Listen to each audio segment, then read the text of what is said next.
So businesses rely on applications. Traditionally, or in the legacy space, most of those applications were fairly insular, so they used to run in a siloed context, and the way that they used to interact would be through batch file exports and imports, scripts, back-end database connections.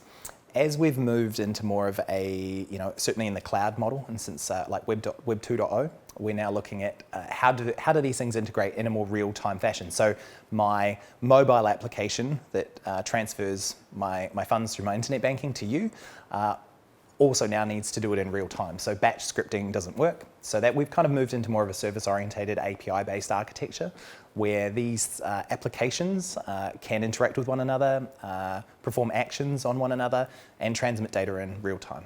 There are 2 or 3 main ways in which applications do talk to each other. Usually we're looking at microservices and a service-oriented architecture or the use of APIs. So we're talking XML APIs, JSON APIs, to actually transmit data. So we usually have an API publisher. So if we could take back the internet banking example, as a bank, I'm going to publish an API, and then I'm going to produce a mobile application which consumes that API.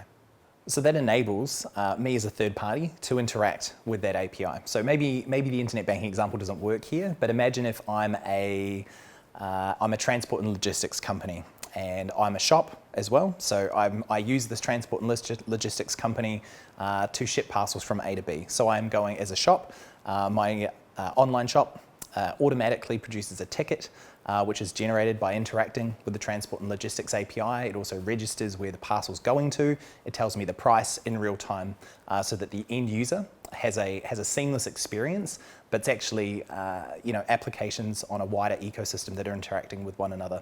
Applications have vulnerabilities. We've kind of talked about that already.